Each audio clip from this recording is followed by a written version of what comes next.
নমস্কাৰ বন্ধু বান্ধৱীসকল, আপোনালোকক স্বাগতম জনাইছোঁ আমাৰ চেনেল আসাম জব এণ্ড কেৰিয়াৰলৈ। যদি আপোনালোকক ভিডিঅ'টো ভাল লাগে তেনেহ'লে আপোনালোকে লাইক এণ্ড ছাবস্ক্ৰাইব কৰি আমাক উৎসাহিত কৰিব নাপাহৰিব। তেনেহ'লে বলক বন্ধুসকল, আজিৰ এই ভিডিঅ'টো আমি আৰম্ভ কৰোঁ। বন্ধুসকল, আজি প্ৰথমটো বিগ ব্ৰেকিং নিউজ হৈছে হাফলং কাৰাগাৰত প্ৰথম নিশা কটালে শেখৰ আৰু অমৃত প্ৰভাই। বিলাসী জীৱনৰ সপোন দেখি দুয়োৱে খালে জেলৰ প্ৰথম সাজ ভাত। হাফলং কাৰাগাৰেই হৈছে শেখৰ আৰু অমৃত প্ৰভাৰ ঠিকনা। জুবিন গাৰ্গক লুটিপুটি খোৱা দুয়োৰে এতিয়া আলৈ আথনি। জেলত সোমায়েই কাৰাগাৰৰ কোঠা চাইছিল শেখৰ আৰু অমৃত প্ৰভাই। টালি টোপোলা লৈ জেলৰ ভিতৰত সোমাইছিল শেখৰ আৰু অমৃত প্ৰভা। জুবিন গাৰ্গৰ মৃত্যুৰ ঘটনাক লৈ এই দুই অভিযুক্তই মিছা মাতিছিল আৰক্ষীক। বাৰে বাৰে বিপথে পৰিচালিত কৰিছিল তদন্তকাৰী আৰক্ষীক। শ্যামকানু মহন্ত সিদ্ধাৰ্থ ক্ষমাক ৰখা হৈছে বাক্সাৰ কাৰাগাৰত। তাৰ পাছৰটো বিগ ব্ৰেকিং নিউজ হৈছে বন্ধুসকল, জুবিন দাই ন্যায় নাপালে বিধায়ক পদ এৰিব অখিল গগৈয়ে। জুবিন দাই কৈ যোৱাৰ দৰে সঁচাকৈ মন্ত্ৰী আৰু MLA পাপৰ। মই কোনো MLA নহয়। জুবিন দাই ন্যায় নাপালে কেতিয়া ৰাজনীতি এৰো ঠিকনা নাই। বিধায়ক পদো এৰিম জুবিন দাই ন্যায় নাপালে।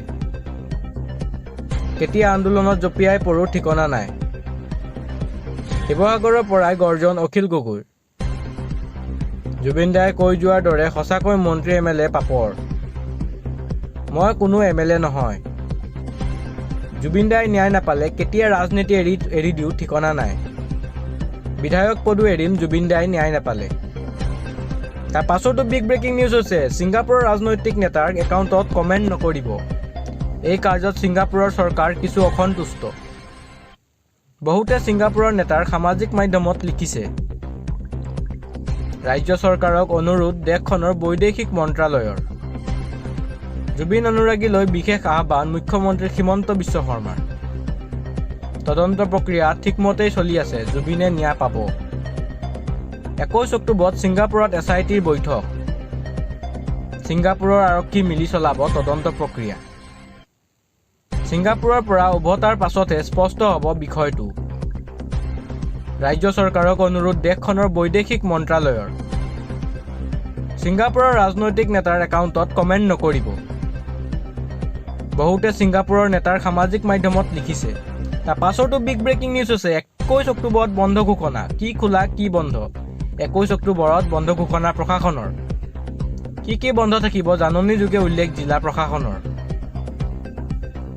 দীপাৱলী উপলক্ষে স্থানীয় বন্ধ ঘোষণা কামৰূপ মেট্ৰ' জিলাত। সকলো চৰকাৰী কাৰ্যালয় শিক্ষানুষ্ঠান বন্ধৰ ঘোষণা। সকলো ধৰণৰ বিত্তীয় অনুষ্ঠান বন্ধ ঘোষণা কৰিলে প্ৰশাসনে। কিছু মুহূৰ্তৰ পূৰ্বে জাৰি জাননী। বন্ধুসকল, তাৰ পাছৰটো বিগ ব্ৰেকিং নিউজ হৈছে ক্ৰমান্বয়ে বৃদ্ধি পাইছে পাকিস্তান আৰু আফগানিস্তানৰ মাজত প্ৰত্যাক্ৰমণ। শেহতীয়াকৈ পাকিস্তান সেনাৰ আক্ৰমণত নিহত হৈছে আফগানিস্তানৰ 3গৰাকীকৈ ক্ৰিকেটাৰ। এই কথা ৰাজহুৱা কৰি আফগানিস্তান ক্ৰিকেট বোৰ্ডে আগন্তুক পাকিস্তান আৰু শ্ৰীলংকাৰ সৈতে অনুষ্ঠিত হ'বলগীয়া ত্ৰিকোণীয় T20 শৃংখলা বৰ্জন কৰাৰ সিদ্ধান্ত গ্ৰহণ কৰিছে। আফগানিস্তান ক্ৰিকেট বোৰ্ডে সদৰি কৰিছে যে পাকিস্তানৰ আক্ৰমণত 7গৰাকীকৈ খেলুৱৈ আহত হয় আৰু 3গৰাকীৰ মৃত্যু হয়। মৃত্যু হোৱা 3গৰাকী খেলুৱৈ হৈছে কাবিৰ, শিৱগতুল্লাহ আৰু হাৰুণ। আফগানিস্তানৰ এখন খেলপথাৰত অনুশীলনৰ অৱস্থাতে পাকিস্তানৰ আক্ৰমণত মৃত্যু হোৱাৰ কথা সাদৰি কৰিছে আফগানিস্তান ক্ৰিকেট বোৰ্ডে। উল্লেখ কৰাৰ প্ৰয়োজন যে বিগত প্ৰায় এমাহ ধৰি পাকিস্তান আফগানিস্তানৰ সীমান্তত অধিক অসন্তুষ্ট পৰিস্থিতিৰ বিৰাজ কৰিছে। তাৰ পাছতো বিগ ব্ৰেকিং নিউজ হৈছে আহোম চুতীয়া কোচ ৰাজবংশীক দিব নালাগে জনজাতিকৰণ। 40 লাখ জনজাতীয় লোকৰ আন্দোলনত কঁপিব অসম। 40 লাখ জনজাতিয়ে নিবিচাৰে 6 জনগোষ্ঠীয় জনজাতিকৰণ। জনজাতিকৰণৰ দাবীত আন্দোলন চলি থকাৰ মাজতে ডাঙৰ খবৰ। জনবহুল আৰু আগবঢ়া জনগোষ্ঠীক জনজাতিকৰণ প্ৰদান বিৰোধিতা। আহোম চুতীয়া কোচ ৰাজবংশীক জনজাতিকৰণত বিৰোধিতা। 3 জনগোষ্ঠী জনজাতিকৰণৰ বিৰোধিতা CCTOৰ। 10 নৱেম্বৰত ইয়াৰ বিৰুদ্ধে গুৱাহাটীত হ'ব জনসমাৱেশ। উজনি মাধ্য নামনি অসমতো হ'ব বৃহৎ গণসমাৱেশ। মূল খুঁটিৰ অসমীয়া জনজাতিকৰণৰ দাবী নামানে 40 লাখ জনজাতি লোকে। আৰ্থ সামাজিক ছাৰ্ভে অবিহনে দিব নালাগে জনজাতিকৰণ।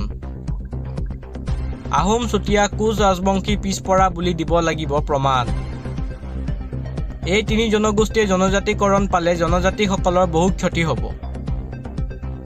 মৰাণ মটকৰ ক্ষেত্ৰত আমাৰ সহযোগিতা আছে বিৰছা মুণ্ডাৰ বংশধৰ চাউতাল খাৰিয়া মুণ্ডাৰ প্ৰতিও আছে সমৰ্থন আন্তঃৰাজ্যিক বাধা আঁতৰাই তেওঁলোককো এছটিৰ মৰ্যাদা দিব লাগে CCTOৰ মুখ্য আহ্বায়ক আদিত্য খকলালিৰ ডাঙৰ ঘোষণা তাৰ পাছতো বিগ ব্ৰেকিং নিউজ আছে বাক্সাৰ ASP গীতাৰ্থ দেৱ শৰ্মাৰ বিৰুদ্ধে তদন্ত ঘোষণা বাক্সাত লাঠিচালনা কৰা ASP গীতাৰ্থ দেৱ শৰ্মাৰ বিৰুদ্ধে একশ্যন ঘোষণা কৰা হৈছে গীতাৰ্থ দেৱ শৰ্মাৰ বিৰুদ্ধে তদন্তৰ নিৰ্দেশ ৰাজ্যিক মানৱ অধিকাৰ আয়োগ দিলে তদন্তৰ নিৰ্দেশনা প্ৰতিবাদ কৰা ৰাজ্যৰ ওপৰত জপিয়াই পৰিছিল ASP গীতাৰ্থ দেৱ শৰ্মা গীতাৰ্থ দেৱ শৰ্মাৰ লাঠিচালনাৰ পাছতেই উত্তপ্ত হৈছিল পৰিস্থিতি সমগ্ৰ ঘটনাৰ তদন্তৰ নিৰ্দেশ ৰাজ্যৰ মানৱ অধিকাৰ আয়োগৰ ASP গীতাৰ্থ দেৱ শৰ্মাৰ বিৰুদ্ধে একশ্যন ঘোষণা বাক্সাত লাঠিচালনা কৰা ASP গীতাৰ্থ দেৱ শৰ্মাৰ বিৰুদ্ধে একশ্যন ঘোষণা কৰা হৈছে ভিডিঅ'টো চাই ভাল লাগিল যদি